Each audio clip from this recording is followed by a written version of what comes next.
विधान है।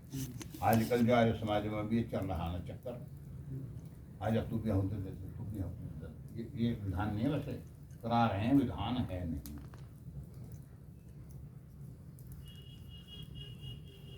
चलिएगा, अब हम एक तो उनका उद्देश्य है कुछ, उसको लेंगे।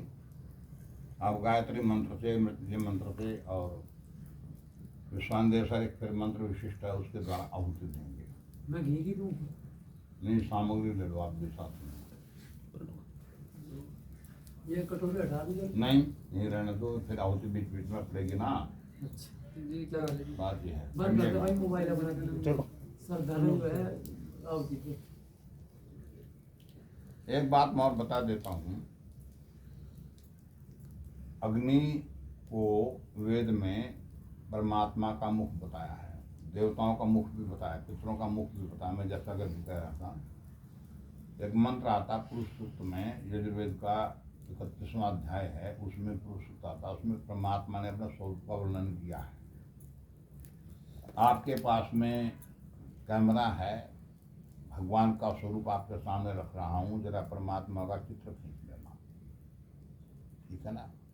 मंत्र में कहा है, चंद्रमा मनसो जातः, अर्थात परमात्मा के मन से चंद्रमा उत्पन्न हुआ। एक बात लोकोक्ति है, परंतु ये चंद्रमा परमात्मा का मन है। सचक्षो सूर्य अजायत, हमारे कुछ भाई कहते हैं कि भगवान के नेत्रों से सूर्य पैदा हुआ। हम यदि सीधे स्पष्ट भाषा में कहना चाहेंगे, सूर्य परमात्मा का नेत्र है, चंद्रमा परमात्मा का मन हुआ और सूर्य परमात्मा का नेत्र हुआ। श्रोत्राद वायुश्चय, और ये जो कान हैं ये दिशाओं से पैदा हुए, अर्थात ये कहिएगा परमात्मा के जो दिशाएं हैं, 10 दिशाएं परमात्मा के कान हैं। परमात्मा की नासिका से वायु उत्पन्न हुआ। आप यूं कह लें सीधे शब्दों में कि वायु जो है परमात्मा की नासिका है, श्वास पर श्वास चल रहा है। मुखाद अग्नि अजायत, परमात्मा के मुख से अग्नि का प्रादुर्भाव उत्पत्ति हुई। आप सीधे कहें, सीधे शब्दों में कि अग्नि परमात्मा का मुख है। तो इसलिए चंद्रमा परमात्मा का मन हुआ, सूर्य परमात्मा का नेत्र हुआ, दिशाएं परमात्मा की कान हुई, वायु परमात्मा की नासिका है और अग्नि परमात्मा का मुख है। तो आप चित्र खींचिएगा भगवान का, बना सकते हो उस कैमरे से। तो इसलिए एक बात मैं और कहना चाहूँगा साथ में, ये जो हमारी माताएं बहनें भाई हैं और बहुत सारे अपने आप को तथाकथित सनातनी कहने वाले, जो सनातन को ठीक से समझ नहीं पाए हैं, वो लोग ज़्यादातर क्या करते हैं, अनेक देव देवताओं की पूजा के अर्थ श्रद्धा से अपनी आराधना करते हैं और उसमें कुछ परंपरागत तरीके से कुछ पितरों की पूजा करने जा रही हैं, कुछ सामग्री, खाद्य सामग्री जो परंपरा से बनती है वो बनाती हैं, सजाती हैं, ले जाती हैं। एक चिराग में घी भी होता, दिया भी होता, सारा कुछ होता, उसमें बत्ती सत्ती तेल या घी जो भी है, साथ में उपले में आग सुलगा के चलती हैं। लोटा जल का या बाल्टी लोटा, उसमें डिब्बा, उसमें थोड़ा सा दूध डाल दिया लोटे में और लेके चल गई, उसकी प्रशंसा के गीत गाती जाती है। सामान एक तरफ रखा और दूध युक्त जल से उस स्थान का स्नान कराया। ऐसा करते हैं ना, चाहे खेड़े पे जा रहे, चाहे देवता पे जा रहे, और उसके बाद में श्रद्धा के साथ उसको स्नान करा कर साल भर में बेचारे का नंबर आवे, साल भर तक मैं जमा रहे ऊपर हैं। उसके बाद में फिर उसमें कुछ खाद्य सामग्री वैसे नहीं रखते जो आड़ासा है, उसमें दीपक जलाते हैं, उसके नीचे लौ के अंगारी फोड़ेंगे, उसमें फिर छींटा घिया के जो भी जिससे दीपक जला उसका दे करके अग्नि की लौ का आश्रय लेकर के वो प्रज्वलित हो जाती है आग उस पर, अंगारी पर। फिर कहते हैं देवता प्रसन्न हो गया, प्रकट हो गया, दयाल हो गया, और खाद्य सामग्री फिर उसमें चलाते हैं। इसका मतलब क्या हुआ कि पितरों का मुख भी अग्नि ही है, देवताओं का मुख भी अग्नि ही है। तो इसलिए पितरों को बाहर मत रखें, पितरों को अंदर रखें। पितरों का आवास कहाँ होना चाहिए? माँ बाप को, बड़ों को घर से निकालना चाहिए कि घर में रखना चाहिए?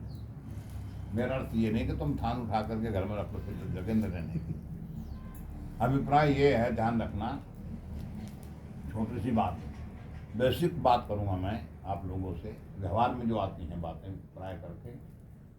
माली जब बगीचा लगाता किसान, कदाचित उसके मस्तिष्क में ये विचार नहीं होता कि यहाँ भंवरे, तितली, मधुमक्खियाँ, कोयल, तोते, गिलहरी, चमगीदड़ आएंगे, ऐसा तो नहीं होता विचार में।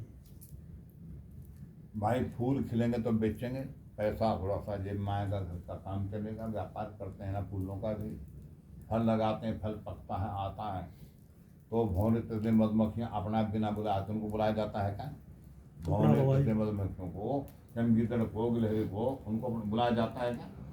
वो अपना पाते हैं, नुकसान करते हमें दिखता है नुकसान कर रहे हैं, हम उनको पटाखे छोड़ छोड़ करके हो हल्ला करके भगाते हैं, वो थोड़ी देर के चले गए फिर आ गए, उनका तो आहार है वो।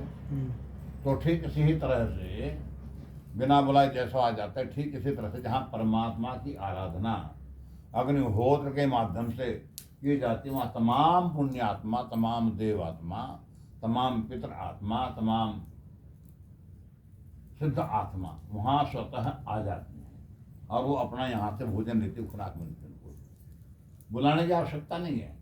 तो इसलिए जहाँ भी जिस घर में परमात्मा की आराधना वेदोक्त तरीके से श्रद्धा के साथ में की जाती है अग्निहोत्र करके, वहाँ पितृ भी आते हैं, वहाँ देव देवता भी आते हैं, शुद्ध आत्मा भी आती हैं, पुण्य आत्मा भी आते हैं और मुक्त आत्मा भी आते हैं। उनका आवागमन हो जाता है। जहाँ ये कर्म नित्य प्रति श्रद्धा के साथ आयोजित किया जाता है, अनुष्ठान किया जाता है, तो वहाँ हमेशा दिव्यता आ जाती है, क्योंकि उन लोगों का आवास हो जाता है। अचानक चारों तरफ से फिर आनो भद्रहा, चारों तरफ से अच्छे विचारों का उद्गम अंदर से होता है और फिर अनेक स्रोत बन जाते हैं आदमी के धन के आने के। परमात्मा से बुद्धि उसको दे देता है, फिर रास्ते पे प्रशस्त करता है कि अनेक प्रकार से, हर प्रकार से उसके पास में चारों ओर से विभिन्न स्रोतों के माध्यम से धन आने लगता है। ये प्रावधान है। लेकिन हमने ये तो दिया छोड़, हम लोगों ने सनातन क्या मान लिया कि निरे सारे देव देवता को पूजा करना ही सनातन धर्म है। मैं आप लोगों से बताना चाहूँगा, ध्यान रखना, भगवान शंकर हैं, भगवान ब्रह्मा है, भगवान विष्णु है, राम कृष्ण आदि, माता दुर्गा जिसको बोलते हैं आदि शक्ति वगैरह वगैरह, ये सारे का सारे ध्यान रखना मंदिर इन्हीं लोगों के हैं और ये भगवान के भक्त हैं। जो मूल रूप से भगवान है उसका संसार में कोई मंदिर नहीं। जो परमात्मा मूल रूप से परमात्मा है उसका संसार में कोई भी मंदिर नहीं है कहीं भी। यह सारे जितने भी मंदिर है सारे भगवान के भक्त और भक्तनियों के मंदिर हैं। अब थोड़ी सी शंका आपको दूर कर देता हूं मैं थोड़ी। 18 पुराणों में से भागवत पुराण को प्रधान पुराण माना जाता है, सुना ना? और प्राय करके उसी की कथाएं आयोजित होती हैं। उस भागवत पुराण के गोरखपुर से प्रकाशित, गोरखपुर मुख्य प्रेस है, हाँ, तो सनातनावलंबियों की, तो उसमें जो उससे प्रकाशित श्रीमद् भागवत महापुराण है उसका आप 6वां स्कंध 9वां अध्याय नोट कर सकते हो आप।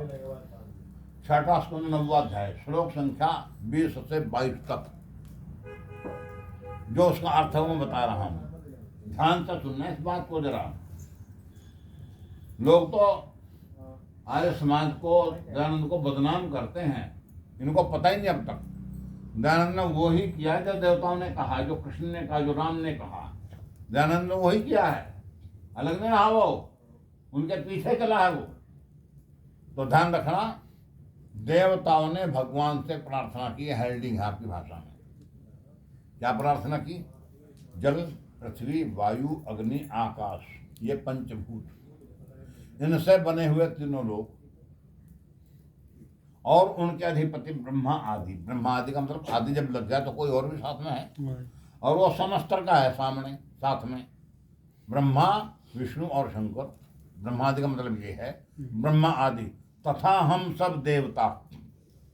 ध्यान तो सुनना, ब्रह्मा, विष्णु और शंकर तथा हम सब देवता जिस काल से डरकर, ध्यान देना जी, जिस काल से डरकर उसे पूजा सामग्री की भेंट दिया करते हैं वही काल भगवान से भयभीत रहता है।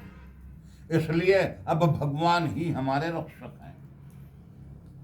हम काल से डर, इससे क्या सिद्ध होता है? तो निके ब्रह्मा आदि तथा हम सब देवता जिस काल से डरकर उसे पूजा सामग्री की भेंट दिया करते हैं वही काल भगवान से भयभीत रहता है। इसलिए अब भगवान ही हमारे रक्षक हैं। इनसे क्या सिद्ध होता है?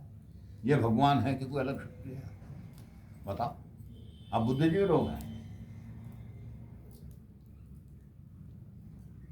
ये भगवान है क्या? बोलो। ना भगवान नहीं। ये भागवत पुराण कह रही है, मैं नहीं कह रहा हूं।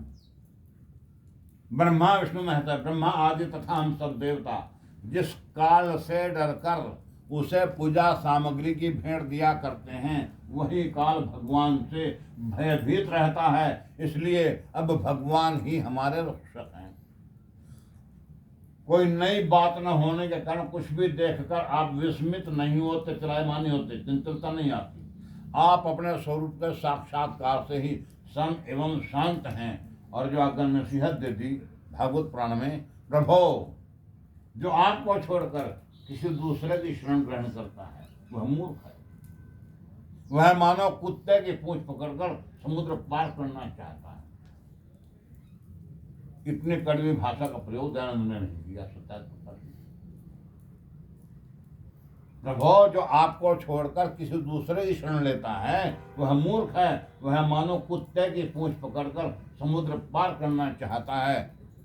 इतने कड़वी भाषा का प्रयोग किया। इसका मतलब क्या है कि हम एक परमात्मा की ही आराधना श्रद्धा के साथ में समर्पित भाव से करें। और यही नहीं, और बता देता हूं आपको। श्रीमद् रामचरितमानस के सुंदर कांड के 49वें दोहे के उपरांत एक गाली आती है। ये भी तो गाली थी ना। एक गाली और आती है, हमने तो पहली बार सुनी। बंद कर दे थोड़ी देर। क्या गाली भी लिखी है रामचरितमानस में भी। ये भागवत पुराण में गाली थी। अब एक गाली रामचरितमानस से दे रहा हूँ, आपको सुना रहा हूँ। अस प्रभु छांडी भजहि जे आना ते नर पशु बिन पूछ मिसाना। एक सर्वसमर्थ परमात्मा को छोड़ करके भजहि जे आना, जो अनेकों का भजन करते हैं, उपासना करते हैं, वो बिना पूंछ और बिना सींग के पशु हैं। मनुष्य होकर के भी गाली होगी कि नहीं? शिष्ट भाषा में है ये, सभ्य भाषा में। और सुनो, चलो आगे। श्रीमद् भागवत महापुराण 10वां स्कंद 84वां अध्याय। भगवान वासुदेव के पिता वसुदेव जी के द्वारा युद्धोत्सव क्या आयोजन किया गया युद्ध का। उसमें श्री कृष्ण को स्वागत समिति का अध्यक्ष बना दिया। बलराम जी भी उन्हीं के आधिपत्य में थे, पांडव वगैरह जो श्रद्धालु थे। तो वहाँ ने ऋषि मुनि महात्मा जो अच्छे लोग आए उनका स्वागत सत्कार उठाना बैठाना वो करते थे। उनको बैठा दिया, आसन वासन दे दिया, बढ़िया उनका जल से पैर पूर धोए गए और उसके बाद में माला पहनाई गई, तिलक किया गया। और उनके सम्मान में कुछ बातें योगेश्वर श्री कृष्ण भगवान कहते हैं मेरा। तो उन्होंने कहा, 13वां श्लोक में बता रहा हूँ उसका। हे महात्मा और सभासदों, श्री कृष्ण का उद्बोधन है ये। हे महात्मा और सभासदों, जो मनुष्य वात पित्त कफ, ये देखते हैं ना डॉक्टर लोग, वात पित्त कफ संविषम देखते हैं। जो मनुष्य वात पित्त कफ से बने हुए इस सर्वतुल्य शरीर को ही आत्मा तथा अपने स्त्री पुत्र आदि को ही आत्मा समझता है, मैं अपना आदि, तथा जो जल में तीर्थ को ही तीर्थ समझता है, मानता है, और केवल मिट्टी पत्थर या काष्ठ आदि से बने हुए पार्थिव विकार, पार्थिव मूर्ति प्रतिमा एक ही बात है। कोई इष्ट देव मानता है, विद्वान महात्माओं को नहीं, वह मनुष्य होने पर भी पशुओं में भी नीच गधा ही है। यह नसीहत है। वह मनुष्य होने पर भी पशुओं में भी नीच गधा ही है। ये नहीं कहता पशु है वो, पशुओं में भी नीच, पशुओं में नीच, पशुओं में भी नीच गधा है। ये नहीं कहता गधा ही है। निश्चित कर दिया, ठोक और मार दिया, धनुष पर से उल्टा पक्का कर दिया। लेकिन हम फिर भी मानते नहीं, सनातन के नाम पर भागते हैं। यह सनातन है।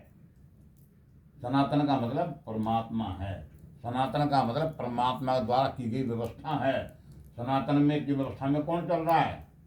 सूर्य को परमात्मा ने निर्मित करके एक बार आदेश कर दिया, तेरे को इधर से निकलना है और इधर छिपना है। सूर्य कभी भी उसमें किसी प्रकार के देखिए न सुनी, बताओ नियम में चल रहा कि नहीं? चंद्रमा को कह दिया, चंद्रमा समय पर निकलता, समय से अस्त होता है। वायु को कह दिया, जल को कह दिया, अग्नि को कह दिया।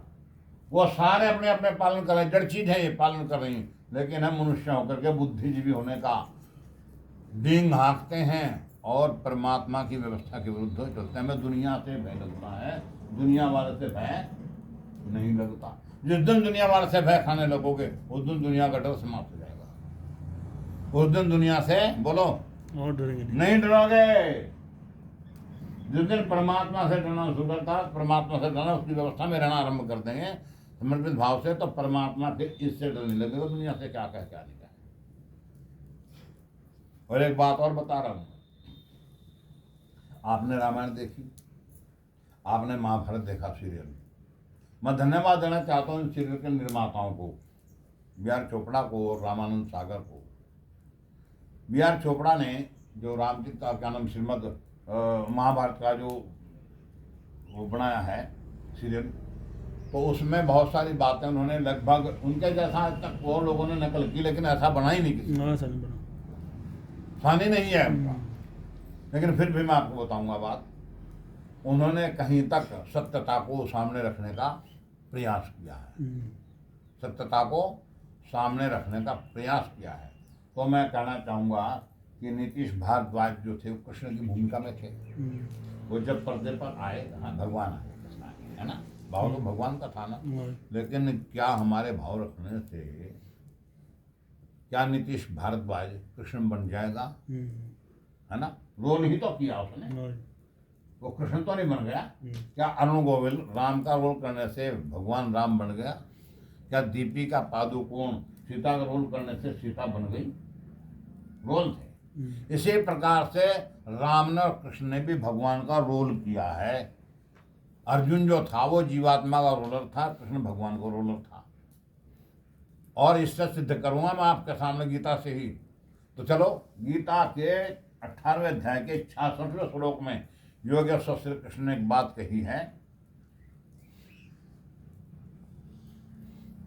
सर्वधर्मान परित्यज्य, सर्वधर्मान परित्यज्य माम एकम शरणम व्रज अहम त्वाम सर्व पापेभ्यो मोक्षयिष्यामि मा शुचः।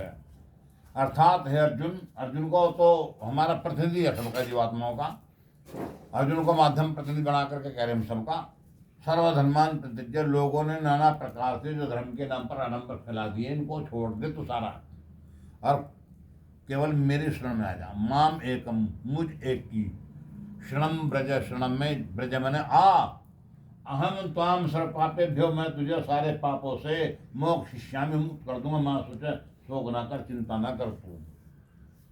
कृष्ण के जैसे कह के चले गए, उसकी नहीं मानी लोगों ने, इसे भगवान ने कहा तो हमारा आप किसके बस पे भाई, हमारा तो काम संदेश देना है, मानता तो ठीक है, नहीं मानता नहीं थी। ये मोबाइल है, इसमें चिमंदे सारे सूचनाएं आती हैं, हैं क्या आप फेंक दोगे? कोई दुखद सूचना आई इसमें क्या है? छोड़ दोगे क्या, फेंक दोगे क्या इसको? ये तो माध्यम है सूचना, अच्छी भी सूचना आती है, क्या उसको गले से लगा दोगे आप? हैं? ऐसा तो नहीं ना। तो ठीक इसी प्रकार से जो जो महापुरुष आए बीच बीच में, ये परमात्मा का संदेश वाहक बन करके आए हैं, इनको भेजा है। उनके किसी ने संदेश सुन लिया, अनुगमन उसके अनुसार अनुकरण अनुसरण कर लिया तो धन्य हो गए, नहीं क्या मनमानी करते तो पी लो नहीं मिल। तो बात यह है, इसलिए और ये बात मैं शंका आपकी समाप्त कर रहा हूं एक, कि कृष्ण ने यह कहते अहम त्वम सर्व पापेभ्यो मोक्षयिष्यामि मा शुचः, मेरी सुना में यहाँ क्या है ध्यान देना, मत मान लेना इस बात को, थोड़ा सा ऊपर उठो थोड़ा सा। आपने देखा होगा रथ खड़ा हुआ कुरुक्षेत्र के मैदान में, युद्ध के मैदान में, श्री कृष्ण रथ के पास में खड़े हैं, अर्जुन जो है चरणों में बैठा हाथ जोड़ करके ऊपर को देख रहा है। ये दूसरे अध्याय के 7वें श्लोक के आधार पर एक वो किया गया है, कल्पना, वो चित्र बनाया। उसमें बड़ी अच्छी बात कही, अर्जुन को कह रहे कृष्ण, हे अर्जुन, इन चरम चक्षुओं से देखा मेरे उस स्वरूप को तू नहीं देख सकता। ध्यान देना, सामने खड़े हैं देखने को तो आपकी बातों में, कि अर्जुन तू मेरे उस वास्तविक रूप को इन चरम चक्षु से, आंखों से नहीं देख सकता। दिव्यम ददामि ते चक्षुः पश्येमि योगमीश्वरम, मेरे उस वास्तविक रूप को जानने के लिए, देखने के लिए मैं तेरे को दिव्य नेत्र देता हूँ। वो भाई वो तो सामने खड़ा था, वो मेरा उस, इसको क्यों नहीं कहा? इन चरण चक्षुओं से मेरे उस वास्तविक रूप को नहीं देख सकता, तो सामने तो था, देख तो रहा था, लेकिन वो उसकी जब बात कह दी उसमें इसमें अंतर हो गया ना। वो कोई चीज अलग है, वो अध्यात्म बिंदु है। इसलिए हम क्या कहते हैं, कृष्ण तो उसको नकार गया, इस शरीर को तो नकार गया कृष्ण, या नहीं? मेरा वास्तविक रूप नहीं है ये, मेरा अलग है। इस इन अंकों द्वारा नहीं देख सकता, भौतिक अंकों द्वारा। नेत्र को दिव्य नेत्र देता हूं, इसलिए कृष्ण ने इसको नकार दिया, या नहीं? लेकिन बात यह है, जब कृष्ण ने नकार दिया तो लोग तो इसी शरीर की, जिसको नकार दिया कृष्ण ने अपने आप में, हैं, लोग तो इसी शरीर के आधार पर आकृति वही बनाते हैं, उसी की पूजा करते हैं। क्या भाई? जिसको भगवान ने कृष्ण ने प्रत्यक्ष में नकार दिया है, ये वास्तु कृष्ण वास्तुता मैं नहीं हूँ, ये मेरा स्वरूप अलग है, वास्तु रूप अलग है। तो उसका मतलब लोग तो इसी नकारे हुए शरीर की प्रतिमा बनाते, उसी की पूजा करते हैं, जिसको कृष्ण ने भी नकार दिया, तो कैसे मान लेंगे? एक बात और कहूँगा आपके बीच में को निकालते हुए, व्यवहारिक रूप में कहूँगा, मोटी बात है। आपके बच्चे परमात्मा धन दे खूब, और धन से उन्होंने बहुत बढ़िया करोड़ रुपया लगा करके मंदिर बना दिया, बहुत बढ़िया पत्थर ला करके मंगवा करके मकराना का उसकी मूर्ति बनवाई आप लोगों की हैं, आप तो जीते जी हैं, बनवा दी। उसको बनाने के द्वारा उसमें प्राण प्रतिष्ठा करा, प्राण प्रतिष्ठा है, और उसकी पूजा कर रहे हैं, आरती कर रहे हैं, माला जप रहे हैं उसके पास में बैठ करके, भोग भी लगा रहे हैं, और आप बाहर बैठे हैं, मक्खी झोल रहे हैं, ना आपको चाय पूछ रहे हैं, ना पानी पूछ रहे हैं, ना बिस्तरा, ना रोटी, ना आपका सम्मान है। क्या आप संतुष्ट हो जाओगे? तो बताओ ना, संतुष्ट हो गया? नहीं। क्यों? कमाल की बात। आप तो सनातन धर्म के तथाकथित के विरुद्ध जा रहे एकदम। अरे आपकी पूजा पाठ को कर रहे हैं, आपको मत्था टेकना, आरती कर रहे हैं आपकी, और आप उसको मान रहे हैं, कैसी बात है? आप खुश तो नहीं रहेंगे ना? तो फिर ये देवता कैसे खुश हो जाएंगे ऐसे करने से? ये पुण्यात्मा कैसे खुश हो जाएंगे आपको ऐसा करने से? चलो एक बात और है, वो जीते जी आपको रोटी भी दे रहे हैं, आपके चरण भी छू रहे हैं, आपकी टांगे भी दाब रहे हैं, आपका कपड़ा धुलावा भी दे रहे हैं, सम्मान भी कर रहे हैं, कमी नहीं है, दवाई बुट्टी भी कर रहे हैं, लेकिन उल्टे चल रहे हैं, आप उनसे मना कर रहे हो। अगर बेटा ये काम करो, इससे गुजारा चलेगा, परिवार का जीवन चलेगा, भरण पोषण होगा इससे, ये काम करो, उस काम को करते नहीं, आपके आदेश का पालन हो, जो जिसमें कल्याण है, उत्थान है, उनका विकास होगा, उसको मानते नहीं, तब भी क्या आप प्रसन्न होंगे? हो जाएंगे क्या? हैं? नहीं तो सिद्धांत क्या कहता है? यह सब कुछ तो करो, लेकिन उनके पवित्र आदेश का पालन भी श्रद्धा के साथ में करो, जिससे उनका विकास है। मेरे भाई, यह है वैदिक सिद्धांत, यह सनातन सिद्धांत, शाश्वत सिद्धांत। इसको हम पढ़ के देखते नहीं, इसको सुन के देखते नहीं, इस पर चिंतन हम करते नहीं।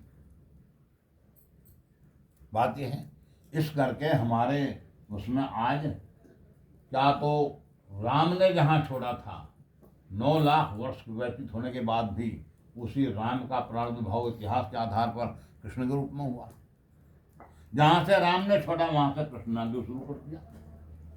मंजिल तो एक थी, रास्ता तो एक था, केवल शरीर ही तो बदला था, कुछ कालखंड बीच में बीता है, और सबका सिद्धांत एक रहा है। श्री कृष्ण ने कहीं कहा है, श्री कृष्ण का सानी आजकल कोई उनके बराबर कोई है? उन्होंने गीता के 8वें अध्याय के 13वें श्लोक में संदेश दिया है। क्या वो पतन था महाभारत का? 5,000 सवा 5,000 साल तो बीते मेरे भाई।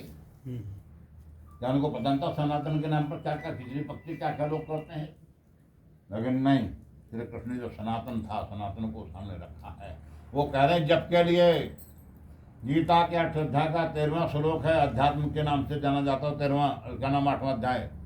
तो 13वें श्लोक में कहा उन्होंने कहीं नहीं कहा तुम श्री कृष्ण जपो, ओम नमो भगवते वासुदेवाय जपो, या ओम ह्रीं क्लीं चामुंडा विच्चे जपो, या ओम नमः शिवाय जपो, या ओम नारायण नमः जपो, या ब्रह्माय नमः जपो, या नवग्रह नमः जपो, हैं? उन्होंने नहीं ये कहा, उन्होंने क्या कहा?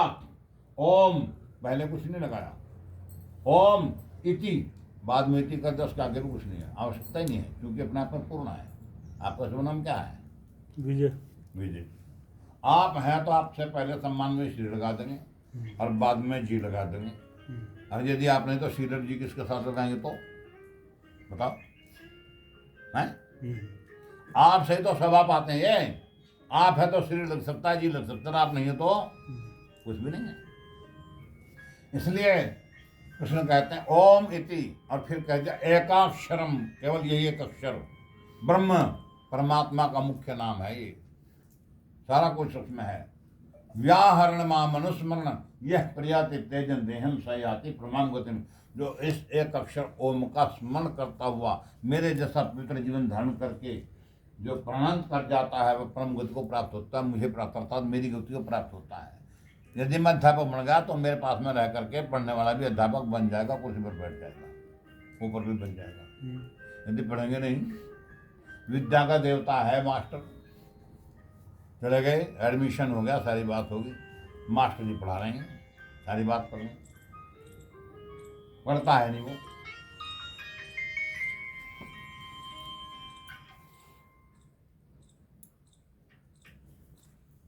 भाई अभी बात न करो, मैं हवन पे हूँ।